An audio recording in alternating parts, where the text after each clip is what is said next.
Na tunaanza na taarifa kuhusiana na mageuzi ya baraza la mawaziri, na ambapo hapo jana Rais William Ruto alifanya mageuzi yake ya kwanza katika baraza lake la mawaziri, na Rebecca Miano awali ambaye alikuwa akihudumu katika Jumuiya ya Afrika Mashariki sasa atakuwa akihudumu katika Wizara ya Biashara na Viwanda ambayo awali ilikuwa ikishikiliwa naye Moses Kuria ambaye kwa sasa atakuwa akihudumu katika Wizara ya Utumishi wa Umma, Utendaji na Usimamizi wa Uwasilishaji. Ni baadhi tu ya mageuzi yanayoshuhudiwa katika baraza la mawaziri, ambapo hapo jana Rais William Ruto alifanya mabadiliko yake ya kwanza ya baraza la mawaziri, na ni mageuzi ambayo yalimpandisha cheo Waziri Mkuu Musalia Mudavadi.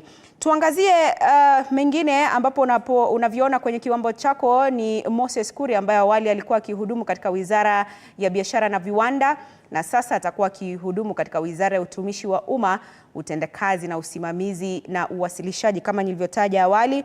Hali kadhalika tunaye Waziri Alfred Mutua ambaye alikuwa akisimamia Wizara ya Mashauri ya Kigeni, ila kwa sasa atakuwa akihudumu katika Wizara ya Utalii na Wanyamapori. Ni baadhi tu ya mageuzi yanayoshuhudiwa katika baraza la mawaziri, na ambapo mabadiliko hayo yamempandisha cheo Waziri Mkuu Musalia Mudavadi, ambapo sasa atakuwa akihudumu kama waziri au kama mkuu wa mawaziri, na vilevile atakuwa akihudumu katika Wizara ya Mambo ya Nje na Maswala ya Diaspora.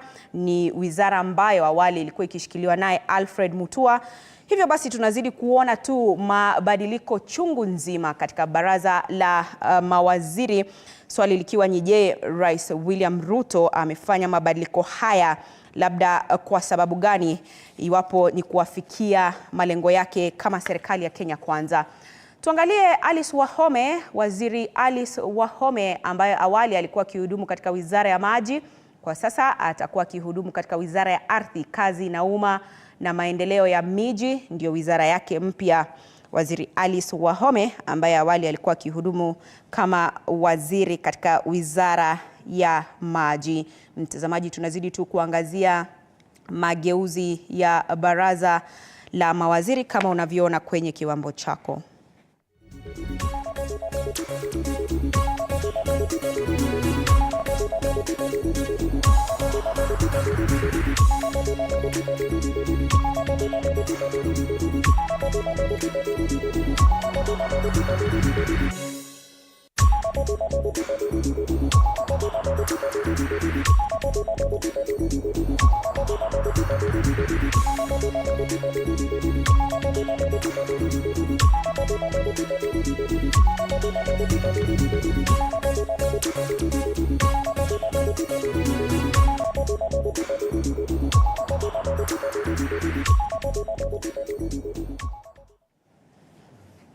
Mtazamaji, tuzidi kuangazia taarifa nyinginezo, na ambapo utafiti kutoka kwa washikadau wa afya ya uzazi na kukabiliana na visa vya dhulma za kijinsia umebaini kuwa huenda vita dhidi ya virusi vya ukimwi vikachukua muda zaidi, kwani 36% ya wanaume wanatumia mipira ya kondomu kwa muda mchache, na kutoa ikisemekana kuwa wanawake ndio wako mbeleni kuwahimiza wanaume husika kutoa mipira hiyo. Takwimu pia zimebaini kuwa kumlaghai mtu kwa njia isiyofaa ndio inayoongoza kwa visa vya dhulma za kingono.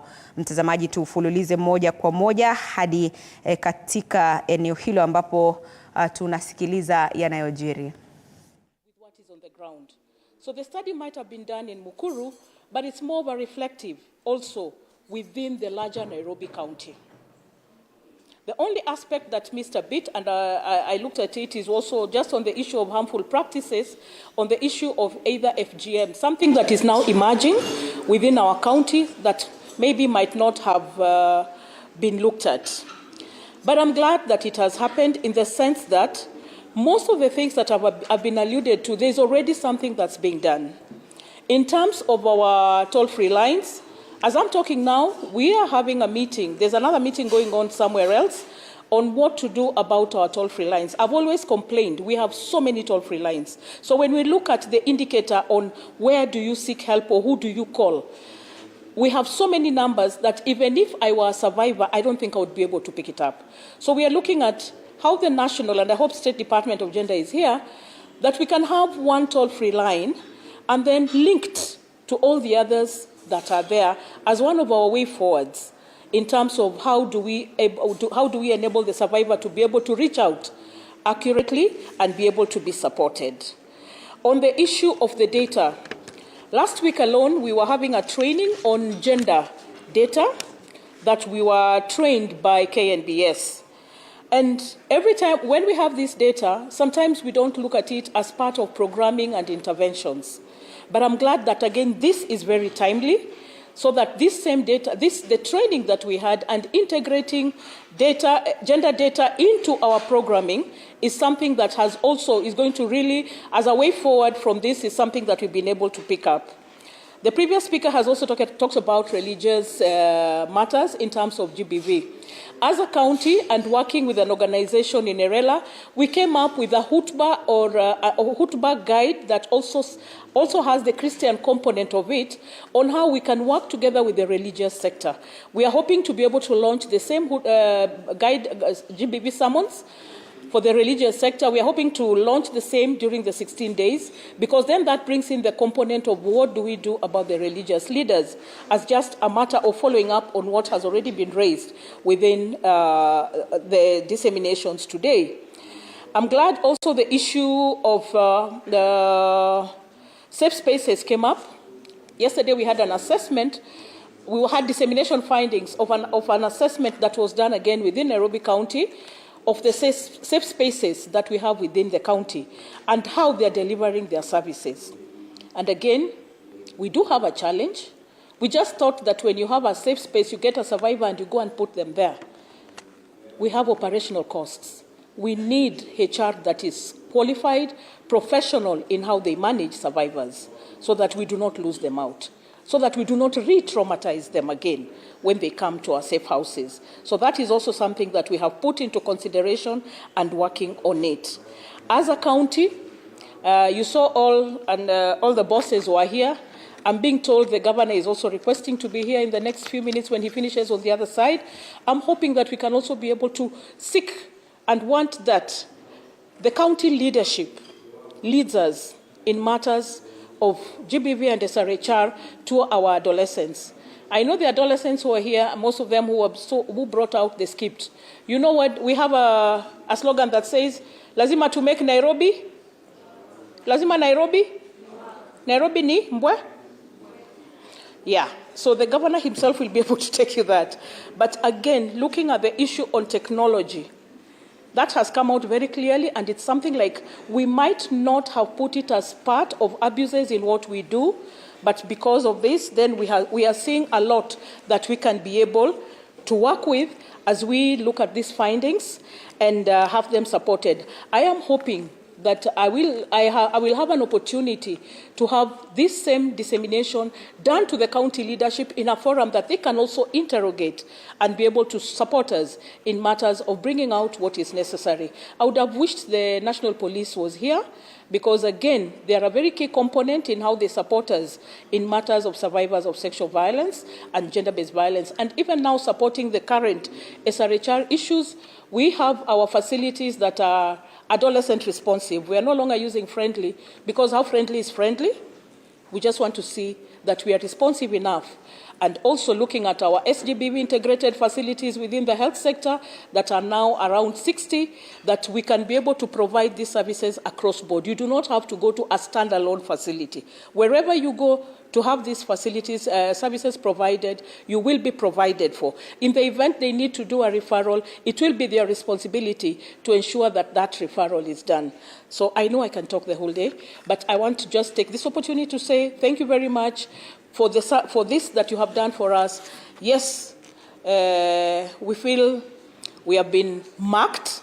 We are maybe below 40%, but that's the mark that we deserve, and it will help us to move on. Thank you very much.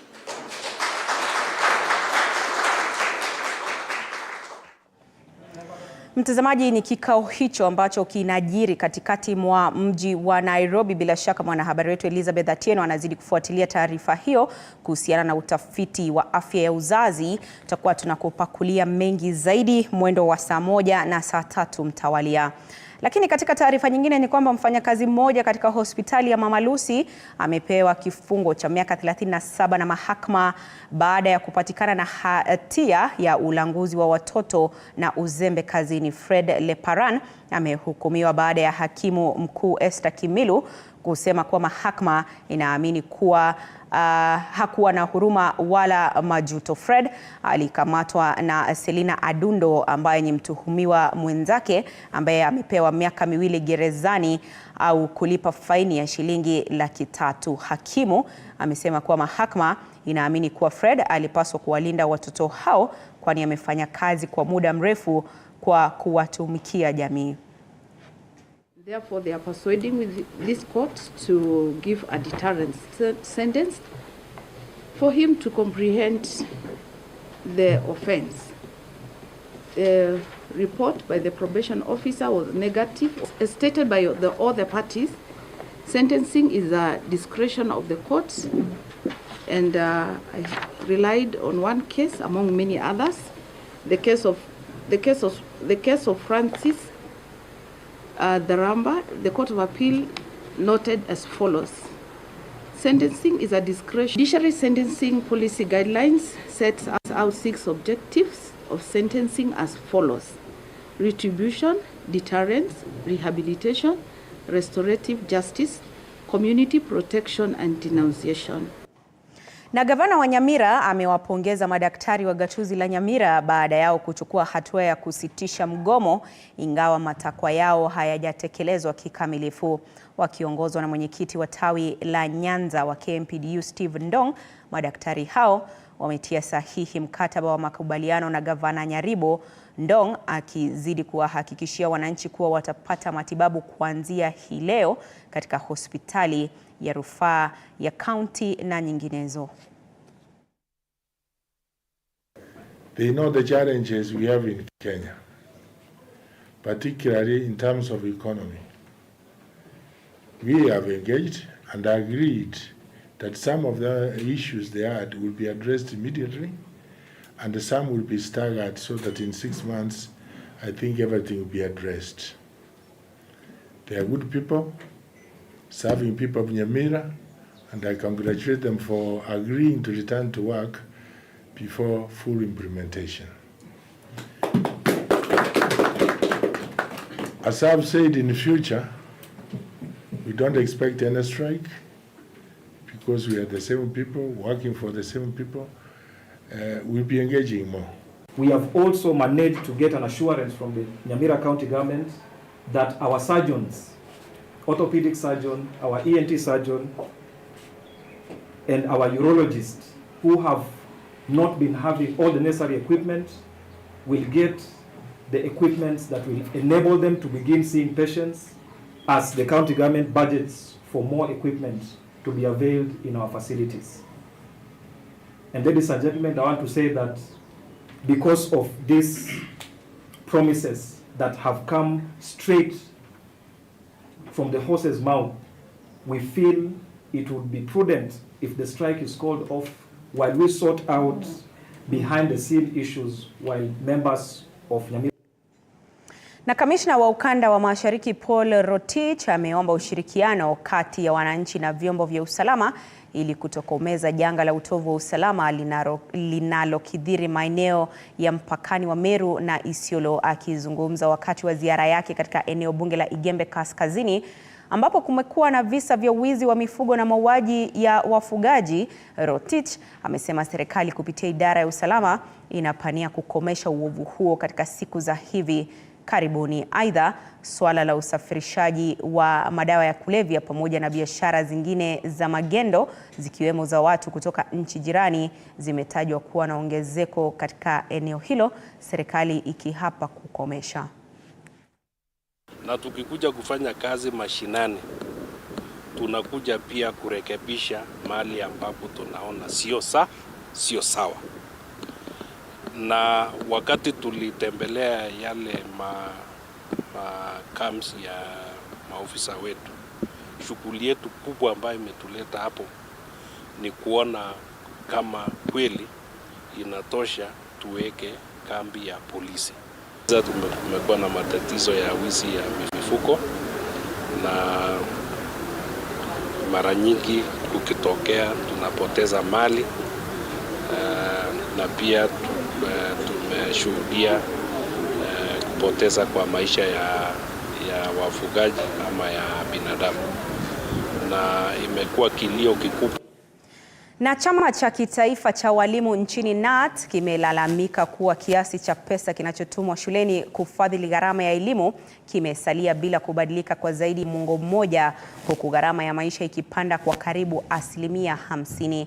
Akiongea huko Murang'a, naibu mweka hazina wa kitaifa wa KNUT Kennedy Nyamwanda alishtumu Wizara ya Elimu kwa kuwaweka walimu wakuu katika hali mbaya kupitia utoaji wa fedha za elimu bila malipo kinyume cha utaratibu, huku akiongeza kuwa wakuu wa shule wamekaa kwenye hali mbaya kwa muda. Nyamwanda alisema ni wakati mwafaka tume ya mishahara na marupurupu kufikiria kuongeza mishahara ya walimu.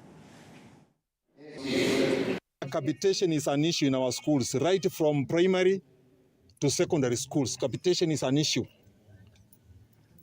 We have an issue with this NEMIS. This NEMIS doesn't capture, it is very slow. Our ed teachers try to enter the pupils in their various schools into this system of NEMIS. It is very slow. It takes ages for them to capture all the pupils in a school.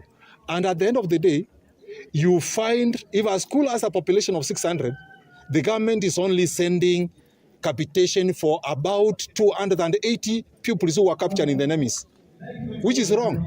Let the Honorable CS Machogu look for a way of dealing with this capitation.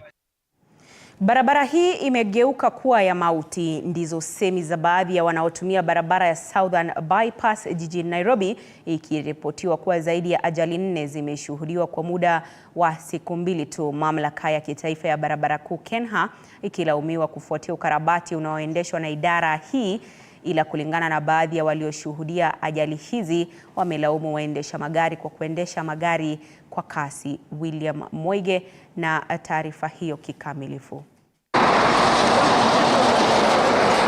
Guy accident. Hivi ndivyo hali ilivyokuwa katika barabara kuu ya Southern Bypass Jumatano.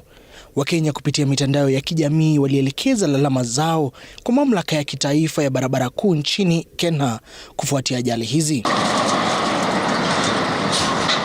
wakilaumu idara hiyo kwa kusema kuwa ukarabati wake unachangia pakubwa ajali zilizoshuhudiwa, ajali hizi zikichangia maafa. Haimalizi siku kabla ijagongwa ijanguka hapo ama ijagonga mtu. Tunaona saa hii imegonga mtu wa boda hapo chini. KENHA ikiangazia lalama hizo imekiri kuwa imekuwa ikiendesha ukarabati katika barabara hii, huku ikiwatahadharisha waendeshaji magari kuwa angalifu wanapoitumia barabara hiyo. Pia ikidokeza kuwa imeweka alama tosha za kuelekeza watumizi wa barabara hiyo. Gari ilitokea ile side, ilikuja ikibingirika ikafika mpaka penyao watu wako. Hapo ndio hiyo gari ilianguka. Wakazi wa hapa especially hao mabodaboda ndio wakaenda wakamtoa ndani ya gari. Leo asubuhi ingine ilitokea tu the same way, ikakuja kirotate, ikafungia mabreki hapo, ikarotatea mpaka hapa hivi. Katika barabara hii ya Southern Bypass tumeweza kushuhudia ajali 2 tayari. Tulibaini kuwa barabara hii ilikuwa na alama za barabarani za kutosha, zikiwemo za kuelekeza watumizi wa barabara hiyo kuwa kuna ujenzi unaoendelea na wapunguze kasi kati ya maelekezo mengine. Vile wameweka bumps inamaanisha mtu anastahili ku slow down. Lakini mtu haoni hiyo slow down, yeye anazidi kuendelea tu na ameona kuna bumps, ile inamaanisha ya kwamba mbele inatengenezwa. Lakini sisi hatuoni hiyo. Moige William, runinga ya TV47 Southern Bypass jijini Nairobi. Na kikao cha mazungumzo ya maridhiano kiligeuka na kuwa uwanja wa mabishano siku ya Jumanne jioni baada ya kiongozi wa upande wa Azimio Kalonzo Musyoka kurushiana cheche za maneno na mbunge wa bunge la Afrika Mashariki Hassan Omar, mabishano yaliyofanya kikao hicho kilichochukua kikipokea maoni ya Wakenya kusimamisha shughuli kwa muda. Mabishano yalianza pale Kalonzo alimshutumu Omar kwa kutoa taarifa potovu, huku akimwambia hatawahi ichaguliwa kama gavana kutokana na tabia zake, naye Omar akimjibu Kalonzo kuwa hatawahi kuwa rais. Apollo Kamau na maelezo zaidi. The election of 2007 and you pita katikati hapo. Joto la kisiasa lilipanda katika mazungumzo ya maridhiano baada ya kiongozi wa upande wa Azimio Kalonzo Musyoka na mbunge wa Yala Hassan Omar wa Kenya Kwanza kurushiana cheche za maneno baada ya Kalonzo kumshtumu Hassan Omar kwa kile alichokiita kupotosha kikao na kutoa matamshi ya kupotosha. You were my secretary general.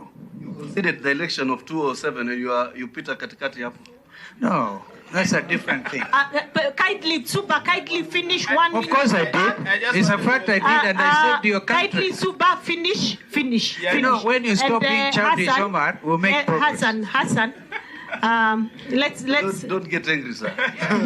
Okay, let's Na hapa mabishano ya kachacha, Kalonzo akimwambia Omar hatawahi kuwa gavana wa Mombasa, Omar naye akimjibu visawa. Hassan, that's why you'll never be governor of Mombasa. I can give it to you.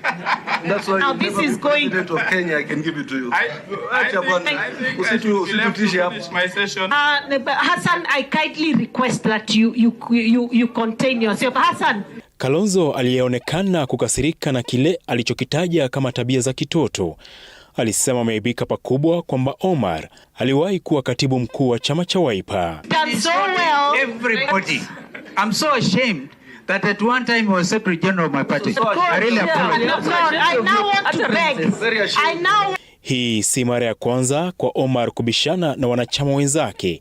Hapo siku ya Alhamisi wiki iliyopita walitofautiana na Eugene Wamalwa kuhusu barua ya aliyekuwa mwenyekiti wa IEBC Wafula Chebukati, tofauti zilizopelekea Wamalwa kujiondoa kwenye mazungumzo hayo. Aidha, majuma mawili yaliyopita Omar alitofautiana na kiongozi wa maswala ya kiufundi kwenye mazungumzo Jeremiah Kioni, hali inayoonyesha tofauti za kina za kisiasa, hasa kuhusu matokeo ya uchaguzi wa mwaka jana, huku kamati hiyo ikielekea awamu muhimu ya mazungumzo. Apollo Kamau, TV47.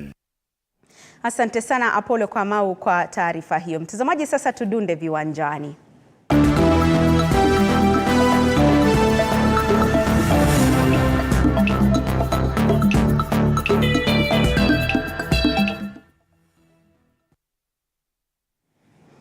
Mtazamaji, viwanjani tunaye mwanaspoti wetu tayari studioni, upande wa pili tayari kabisa kutueleza ni yepi yanajiri katika ulingo wa spoti. Duncan, habari za asubuhi, hali ikoje? Najua kibaridi kimeshadidi humu jijini. Hali yako vipi?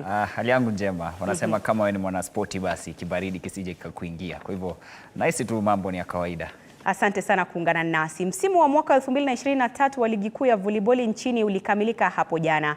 Je, ni nani alitamba na ni kina nani ndio mabingwa wa ligi hiyo, Duncan? Msimu kama ulivyosema wa volleyball wa mwaka 2023 ulikamilika hapo jana, ambapo tuliweza kushuhudia mechi kadhaa zikichezwa pale kuweza kutafuta ni nani ambaye atakuwa anamaliza katika nafasi ya kwanza katika kitengo cha kinadada na pia katika kitengo cha wanaume. Katika kitengo cha kinadada basi finali ama mechi ya mwisho ilikuwa inachezwa kati ya Kenya Pipeline wakichuana kati ya Kenya Pipeline na KCB, ambapo KCB waliweza kuandikisha ushindi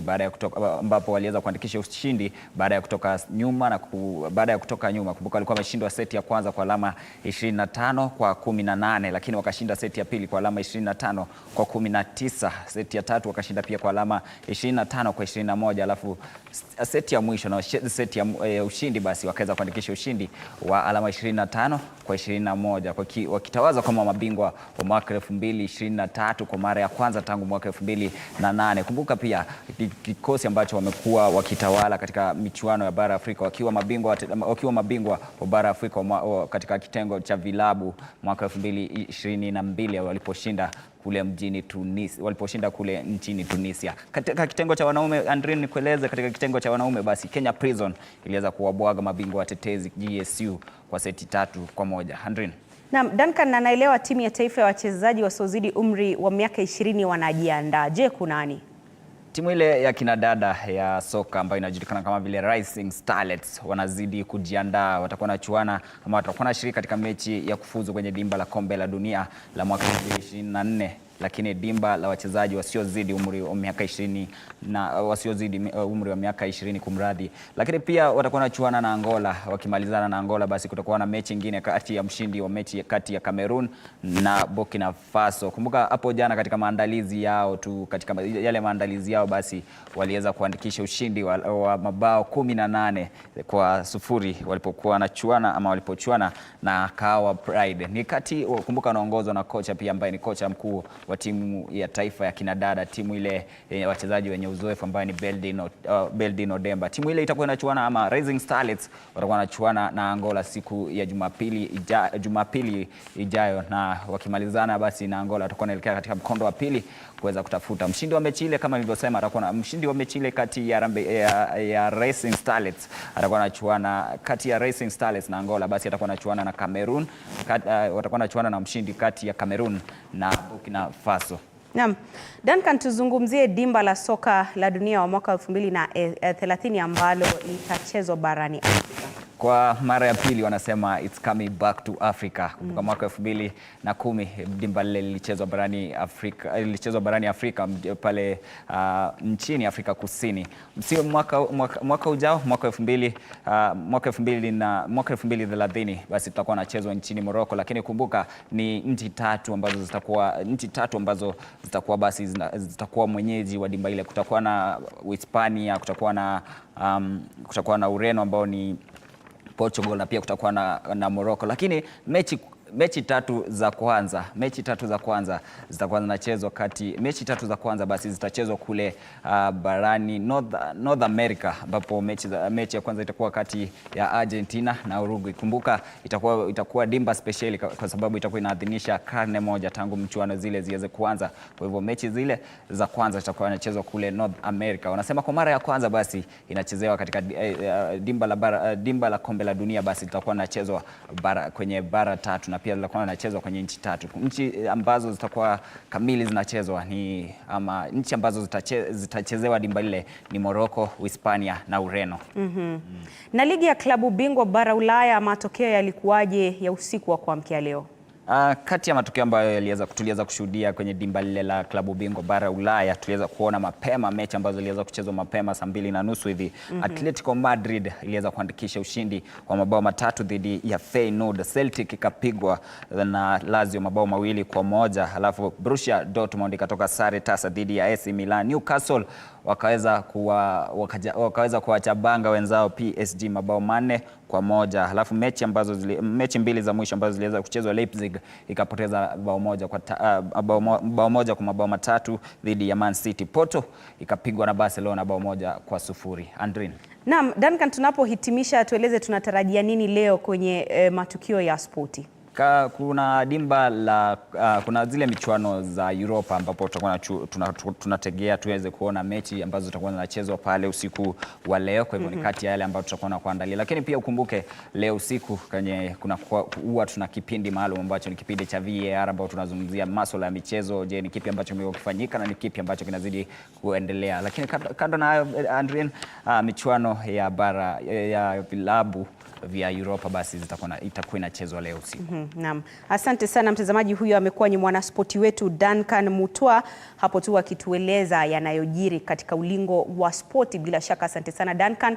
Sasa tutakuwa tunaendelea na mengine mtazamaji, na nikukumbushe kwamba katika awamu yetu ya pili ya kipindi hiki cha Matukio Mtambuko tunaangazia mjadala, ambapo hii leo tunajikita katika mageuzi yaliyoshuhudiwa katika baraza la mawaziri jana jioni, Rais Ruto akifanya mageuzi yake ya kwanza ya baraza la mawaziri, na ambapo tutakuwa tukidadavua maswala mazima kuangazia hii ina maana gani kwa wananchi, na hii inatuma ujumbe gani kwa serikali ya Kenya Kwanza, na ambayo katika siku za usoni imekumbwa na utata kutoka upinzani ambao wamekuwa wakisema kwamba serikali yenyewe haijaweza kuwa na ile regional balance. Lakini kwa sasa mtazamaji, tuelekee katika kaunti ya Meru ambapo tutakuwa tunaungana naye mwanahabari wetu John Java Kiania tupate kusikia wananchi wa kaunti hiyo ya Meru wanachukulia vipi mabadiliko mabadiliko yaliyofanyika katika baraza la mawaziri. John Java, habari za sasa.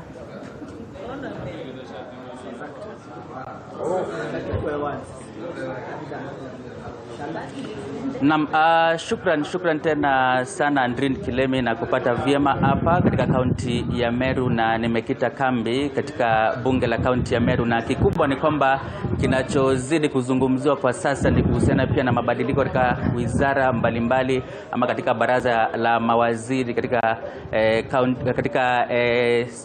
taifa la Kenya, na kikubwa ni kwamba basi imeweza kuungana na baadhi tu ya wawakilishi wadi hapa katika kaunti ya Meru.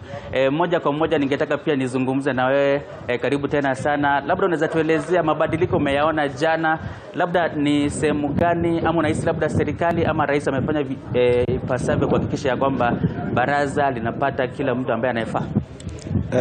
Kwa majina naitwa Makasi, mimi ni mwakilishi wondi wa eneo la Mkwene wondi katika Meru County.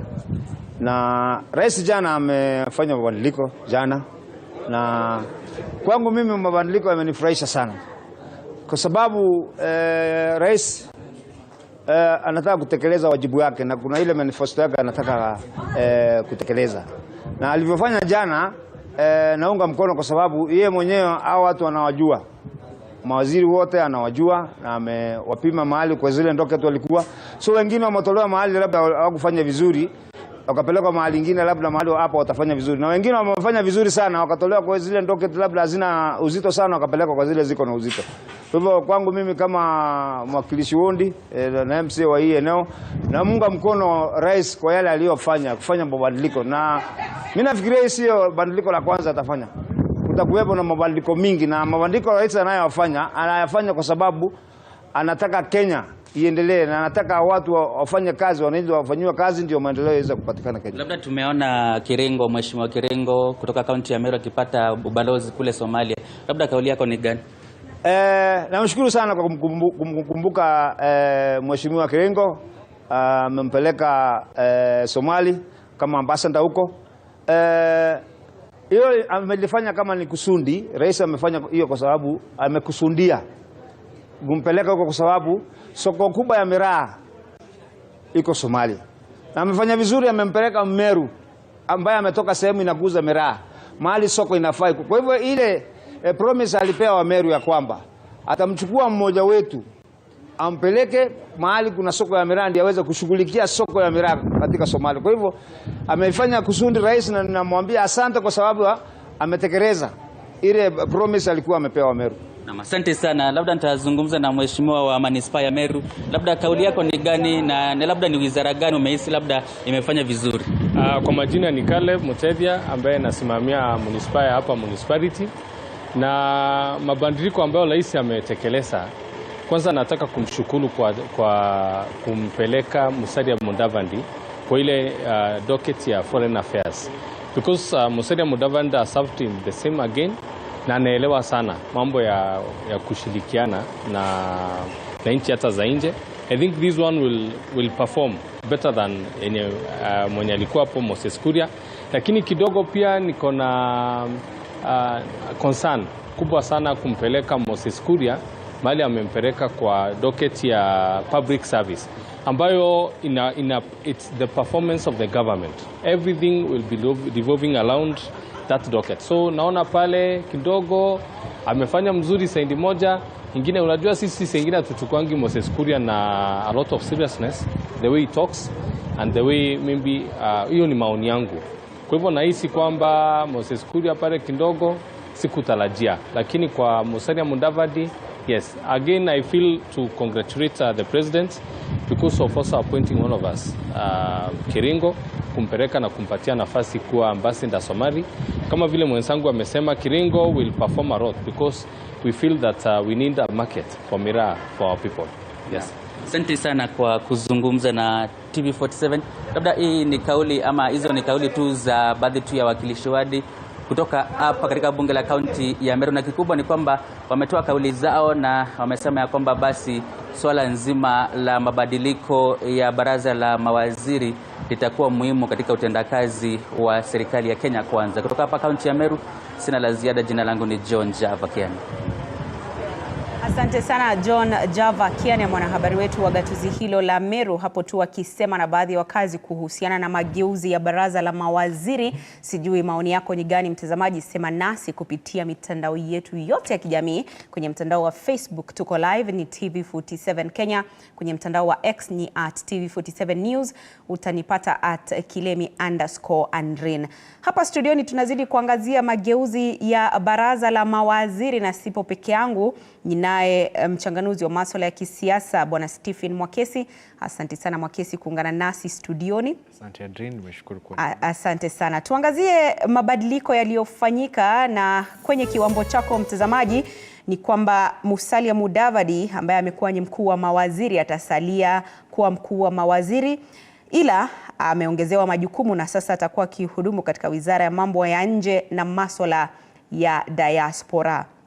Moses Kuria ambaye awali alihudumu katika wizara ya biashara na viwanda, sasa hivi atakuwa akihudumu katika wizara ya utumishi wa umma, utendaji na usimamizi wa uwasilishaji. Kumbuka ni wizara ambayo alikuwa akishikilia awali ni ya biashara na viwanda, ila kwa sasa anazamia wizara ya utumishi wa umma, utendaji na usimamizi wa uwasilishaji. Alfred Mutua ambaye awali alikuwa akihudumu katika wizara ya mashauri ya kigeni na ambayo kwa sasa imechukuliwa naye Musalia Mudavadi, atakuwa akihudumu katika wizara ya utalii na wanyamapori. Rebecca Miano ambaye awali alikuwa akihudumu katika Jumuiya ya Afrika Mashariki, sasa hivi atakuwa akihudumu katika wizara ya biashara na viwanda, na ambayo awali ilikuwa imeshikiliwa naye Waziri Moses Kuria. Alice Wahome ambaye alikuwa ni waziri wa maji, sasa hivi atakuwa akihudumu chini ya wizara ya ardhi, kazi za umma na maendeleo ya miji, ndio wizara yake mpya. Zakari Njeru ambaye awali alihudumu katika wizara ya ardhi, kazi za umma na maendeleo ya miji, sasa hivi atakuwa akihudumu katika wizara ya maji ambayo awali ilishikiliwa naye Alice Wahome. Na katika sekta ya wasemaji wa serikali tunamuona pale Isaac Mwaura akipatiwa wadhifa huo kuwa msemaji wa serikali. Atakuwa na wasaidizi wawili ambao ni mwanaisha Chidzuga ambaye alikuwa ni mwanahabari wetu hapa TV47, pia wakisaidiana naye Gabriel Muthuma hapo kama wasemaji wasaidizi wa serikali. Mtazamaji, ni baadhi tu ya mabadiliko yaliyoshuhudiwa katika baraza la mawaziri la Rais William Ruto, hii ikiwa ni mara yake ya kwanza kufanya mabadiliko katika baraza hilo. Mwakesi, hili linajiri baada ya kushuhudia mkinzano miongoni mwa baadhi ya mawaziri na mawaziri ambao wamekuwa na mtazamo tofauti, na hata wakishuhudia maneno kutoka kwa wananchi. Mfano ni Moses Kuria, Alice Wahome. Lakini labda kama walivyotarajia wapinzani wa serikali ya Kenya Kwanza ni kwamba serikali hii ingechukua nafasi hii ya mageuzi ya baraza la mawaziri kuwaondoa baadhi ya viongozi ambao wametuhumiwa labda kuzungumza vibaya hadharani, ila kwa sasa tunavyoona ni kwamba ni mabadiliko tu, kwamba anatolewa katika wizara moja na kuletwa katika wizara nyingine. Hatua hii labda kwa mtazamo wako unaichukulia vipi, mageuzi ambayo tumeshuhudia jana jioni katika baraza la mawaziri la Rais William Ruto? Asante sana Adrina. Nataka kuwasalimu watazamaji. Kwanza nikiangalia vile Rais Ruto aliamua kufanya katika mageuzi haya, ni kwa sababu aliona ni vyema kujaribu tu kuwapatia nafasi nyingine ili iweze kuona kama wataweza kujisaidia kama viongozi ama mawaziri kufanya ile kazi ambayo walipewa. Naona ni mapema sana, hatujamaliza mwaka mmoja tangu alipowateua. Wengi wao waliteuliwa nafikiri ni Oktoba mwaka uliopita, na walianza kazi mwezi wa 11 Novemba mwaka uliopita. Kwa hivyo bado mwaka mmoja hujapita, lakini tayari rais alikuwa akitoa taarifa kwa wananchi na kueleza kwa katika baraza lake la mawaziri kulikuwa na wale ambao hawajaelewa kazi yao vizuri, hawajakuwa na utekelezi mwema wa kufanya ile kazi ambayo wamepatiwa, na sisi kama wananchi tulipata kuwaona hadharani wakijionyesha kwa hawaelewani kati yao wao, na pia hawana ule uadilifu wa kufanya kazi na wale makatibu wao, na pia na mizozo ambayo yamekuwa na wananchi. Tukiangalia kama Alice Wahome alikuwa anazozana pia na county government katika maswala ya maji ya Murang'a County na mambo mengine tofauti. Moses Kuria alikuwa na tofauti ya mawazo kati yake na viongozi wengine kama naibu wa rais. Kwa hivyo maswala haya yalipojitokeza hadharani, na pia ukiangalia bado muda haujafika ule wa kuonyesha kwamba niking'oa mmoja wao itaonyesha kuwa yani sina ile nguvu ya kama kiongozi kuhakikisha kwamba nimeleta discipline ama nidhamu katika baraza langu la mawaziri, aliona basi ni bora awatafutie kazi tofauti ili kuhakikisha kwamba amejaribu kuwapatia kama adhabu kidogo tu ya kuweza kuambia kwamba mkiendelea na mtindo huu basi baada ya mwaka mmoja nadhani hapo ndo atatukua nafasi ya kuanza sasa kuweza kung'oa mawaziri ama wale makatibu ambao wanaona bado hawafanyi kazi kulingana na vile inatakiwa kawaida katika baraza la mawaziri.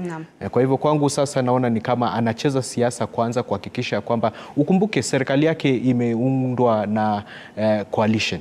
Kwa hivyo sio ati kusema ya kwamba wakati huu ana ile nguvu ya kusema kwamba anaweza furusha mtu nje bila kuzungumza na wale ambao walikuwa naye katika coalition moja. Moses Kuria ni mmoja wa coalition partners wa Kenya Kwanza. Kwa hivyo ukisema ati utataka kumfurusha wakati huu, unaweza leta utata katika vile serikali hii imeundwa, na ndio maana unaona rais bado anachukua nafasi kidogo kwa upole tu kuangazia na kuona ya kwamba je, akifanya mageuzi haya kidogo hawa watashika laini na wataweza kufanya kazi vile inatakiwa kikatiba, ama wataendelea kufanya mambo yao kiholela na kukiuka labda yale maadili ambayo yamewekwa katika baraza la mawaziri. Na iwapo itakuwa hivyo, basi atachukua hatua tofauti ama kali zaidi ya kuliko vile alivyofanya jana. Naam. Na tunapoangalia mageuzi ambayo yamefanyika, kuna baadhi tu ya wizara au hata mawaziri ambao wameongezewa majukumu. Kwa mfano Musalia Mudavadi ambaye ni mkuu wa mawaziri atasalia kuwa mkuu wa mawaziri, ila sasa atakuwa pia akihudumu katika wizara ya maswala ya kigeni, na ambapo sasa inaonekana kana kwamba kidogo Alfred Mutua anapotoka katika wizara ile na kuingia katika wizara ya utalii, basi ni kana kwamba anadunishwa. Kisiasa hilo linaonekana? Kisiasa kwanza niseme ni jambo la kufurahisha sana kuona kwamba Bwana Musalia Mudavadi amepewa nyadhifa, kuongezewa hiyo nyadhifa nyingine ya kuwa waziri wa maswala ya nje.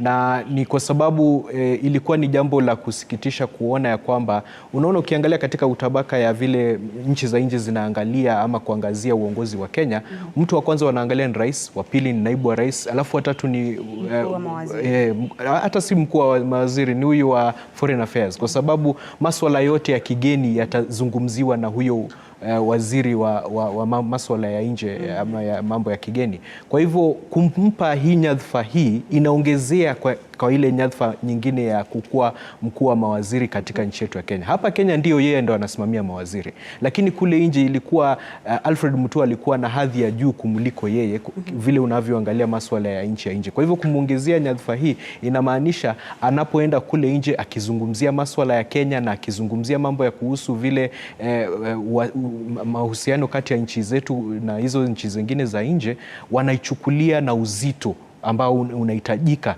kulingana na ile nyadhifa aliyopewa kama mkuu wa baraza la mawaziri. Na je, labda hili huenda kuwa linatuma ujumbe wa nani ambaye labda Rais William Ruto ana groom aje amridhi baadaye?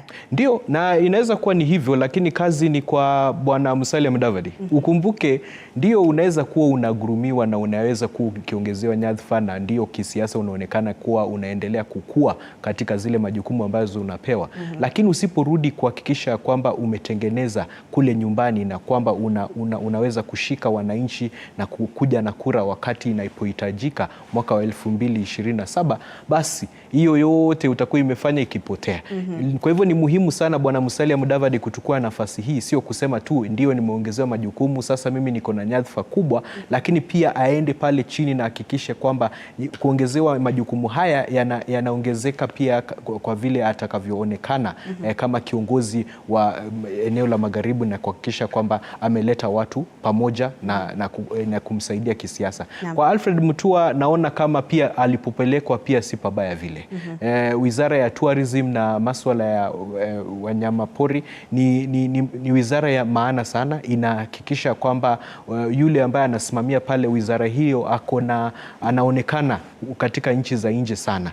Na Alfred Mutua tunamjua alianzia katika maswala ya mambo ya habari, mwanahabari anayetambulika kabisa, ni mtu ambaye anajua present katika nchi na huko nje na hapa ndani. Kwa hivyo kwangu niliona ni kama bado hajang'olewa mabawa vile watu wanasema. Nafikiri ni kama ameongezewa nafasi ya kuweza kujieleza vizuri kama mtu ambaye ana nguvu ya kukuwa na ile public relations nzuri ya wananchi na pia watu wa nchi za nje. Kwa hivyo Alfred Mutua nampatia kongole kwa sababu hiyo ni docket ambaye ataweza kuifanyia kazi vizuri.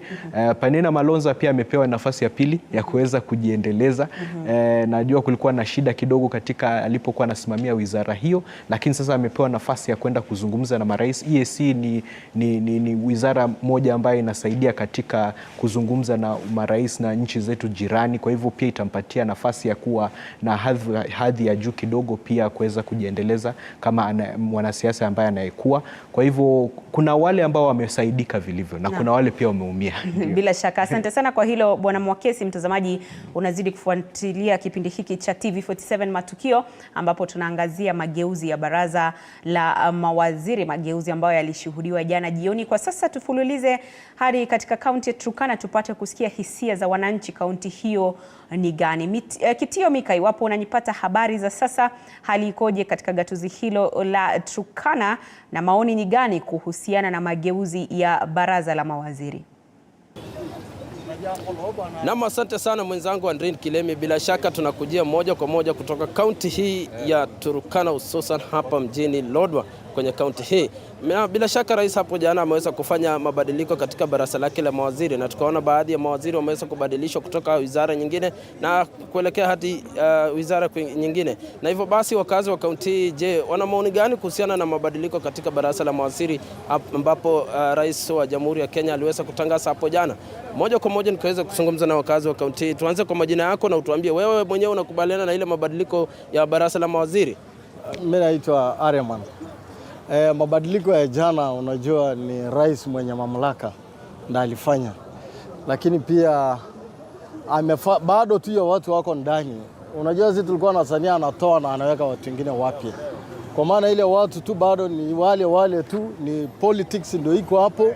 Afadhali weka mtu na kisomo yake, kitu ambaye ameisomea. Uweze toa tu mtu, unatoa mtu ya agriculture unamweka kwa mambo maybe ya trade ama sijui ya nini. Tafuta kila mtu na kisomo chake. Lakini sasa kwa maana ni kisiasa, hiyo mambo ya cabinet secretary yote ni ya kisiasa. Hakuna kitu hapo, watu waelewe majukumu yao. Naam, asante sana. Maoni yako ni gani ndugu yangu? Pengine wewe binafsi unakubaliana na ile jana rais ameweza kufanya? Kwa majina naitwa Samuel kuwa Mkasimoto. So mambo ya serikali kubadilisha hao waziri, kubadilisha uweke kwa kiwango kingine, hiyo hatukubaliana naye, kwa sababu bado mtu anatolewa kama ni daktari anapelekwa kwa kazi ya kudunga ng'ombe. Huyo daktari anadunga mtu, atakani aende adunge ng'ombe. Unatoaje daktari ya kudunga binadamu unapeleka adunge mnyama? Ya mnyama amesomea kozi ya unyama. Unatoaje mtu ya agriculture unaambia aende apande miti badala ya kupanda mahindi ama maragwe? Hiyo maneno sio mzuri, kwa sababu hao watu wangetolewa wote, watu wapya wabadilishwe mahali pale.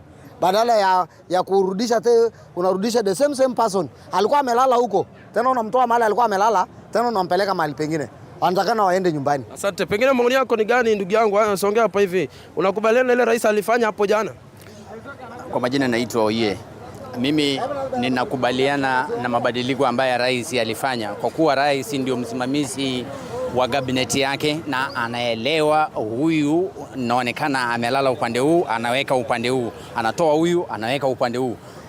Kama msimamizi wa nchi na kiongozi ambaye ni mkuu wa majeshi wa nchi ya Kenya. Kwa hivyo mimi ninakubaliana kwa sababu yeye ndiye anaangalia wale vijana yake vile wanafanya kazi. Ikiwa kijana atafanya kazi vibaya, badilisha, weka kwa kazi nyingine ili kazi ya wananchi ifanyike vizuri. Asante sana. Naam, asante sana Andrini. Mwisho kabisa nisungumze na huyu kijana. Wewe binafsi, jana rais ameweza kufanya mabadiliko. Maoni yako ni gani katika baraza la mawaziri ambayo aliweza kufanya hapo jana? Kwa majina naitwa Joseph Ogialan, mkazi hapa Turkana. Mimi jana nimekaa kwa TV hivi nikaona break news. Nikafikiria hii break news hii labda nya kufuta mtu, labda nya kuongeza mshahara. Keni reshuffle wanafanya. Mimi hata sikubaliana nayo kabisa 100%. Ile nikakubaliana nayo ningeona mtu jana amepigwa kalama ameenda nyumbani. Kwa sababu ukitoa mtu kwa ile kazi upeleke kwa ile kazi, Kenya atafanya, Kenya alifanya huko je atafanya huko. Sasa mimi sioni hata big issue hapo, sioni big deal hapo hivyo. Ile kitu tu ingekuwa break news kwangu ni unga ishuke bei ama mtu afutwe kazi. Hivyo tu peke yake. Naam, asante sana Andrin Kilemi. Hayo ni baadhi ya maoni ya wakazi wa kaunti jinsi wanavyosema kuhusiana na mabadiliko katika baraza la mawaziri, ambapo tunaona rais hapo jana aliweza kufanya mageuzi ya baraza lake la mawaziri na kuweza kuwabadilisha baadhi ya mawaziri katika baraza lake. Na hayo tu ndio baadhi ya maoni ya wakazi wa kaunti jinsi walivyosema. Kutoka kwangu hapa kwenye kaunti ya Turkana, hususan hapa mjini Lodwar, mimi ni Kitio Mika na kurejesha kwako katika studio zetu za TV47 Andrin Kilemi. Bila shaka maoni tofauti kutoka kwa wakazi wa gatuzi hilo la Turkana, Bwana Mwakesi, hata tunapomalizia mdahalo huu kuhusiana na mageuzi ya baraza la mawaziri. Kabla ya kuvuka mjini Mombasa aliko mwanahabari mwenza Paul Muniu, labda kwa mtazamo wako, manake nimewasikia wale wapinzani wa serikali ya Kenya Kwanza wakizungumzia usawa wa kimaeneo, regional balance, kwamba serikali ya Kenya Kwanza haijazingatia hilo kwa sana. Je, unadhani wakati huu ungekuwa ni mwafaka kwa serikali ya Kenya Kwanza kuwaonyesha wananchi kwamba pia wanaangazia usawa wa kimaeneo? Ingekuwa jambo la busara kujaribu kufanya hivyo. Lakini unajua katika kikatiba rais hana hiyo nafasi ya kuweza kuongeza idadi ya wale watu ambao anaweza wateua katika baraza lake la mawaziri. Na pia tukiangalia kwamba bado ni vile nilivyoeleza hapo awali, ni mapema sana kuweza kwenda kusema nitafuta huyu kazi. Au watu wengine wameanza kazi hivi majuzi, mwaka mmoja hujaisha, wamepata ma contracts hivi karibuni, ndio wamesign performance contract miezi moja hata haijakuisha kabla walipo sign contract pale Ikulu. Kwa hivyo bado kuna ile nafasi, hata kiutu tunaweza sema rais bado lazima awapatie nafasi waweze kujiendeleza. Lakini vile tulivyosema katika mashauri yale mazungumzo yamekuwa yakifanyika mwezi huu ya kuhusu maridhiano, umeona kwamba Wakenya wengi kweli hawajaridhika na vile serikali ya Kenya Kwanza imekuwa ikiteua watu katika hizi nyadhifa za uongozi. Na ni jambo naona iwapo kama Rais Ruto anataka kuwa na awamu ya pili, lazima aitilie maanani na aanze kuangalia ni vipi atakavyoangalia ama kuangazia ile baraza lake la mawaziri na pia wale makatibu, kuhakikisha kwamba uso wa Kenya unaonekana katika nyadhifa hizi za uongozi. Kwa hivyo ni kweli wananchi ndio wako na haki ya kusema kwamba baraza hilo bado halijafikia kile kiwango wa Kenya wangependa kutaka kuona, lakini ni mapema sana. Nafikiri baada ya vile atakavyoona vile wananchi wanachukulia mageuzi haya waliyofanya wakati huu, tumesikia vile wananchi wanasema wengi wao walikuwa wanataka watu wapigwe kalamu, wengine wafurushwe nje. Ni jambo ambalo lazima rais ataketi chini na kujiuliza na kusema ya kwamba je, itakuwa ni vipi kuweza kuendeleza. Lakini kwangu niliona pia kulikuwa na ujanja wa kisiasa, kwa sababu jana pia Raila alikuwa anaketi chini na kuzungumza na kutoa maoni yake kuhusu kazi ambayo imefanywa na serikali ya Kenya Kwanza. Na nadhani alipoona Raila ataenda kuzungumza, akatumia nafasi hiyo kufanya ugeuzi wa makatiba ya makatibu wake na pia hawa CS. Na ndio maana sasa tunaona leo tunazungumzia maswala haya na hatuzungumzii yale ambayo yalikuwa yamezungumzwa na Raila Odinga kupinga na pia ni mambo ambayo tungekuwa tukiyazungumzia kwa sababu ndio ukiangalia serikali ya Kenya Kwanza bado iko na kazi ya kufanya. Kuna mengi ambayo hajatimiza vile alivyosema atakuwa akijaribu kuyatimiza. Na huu msisimuko wa ndani ambao ulikuwa katika baraza la mawaziri uliweza kufanya Wakenya wengi kuwa na kero na vile matamshi yao yalikuwa yanazungumziwa, malumbano ambayo yalikuwa yanaonekana hadharani.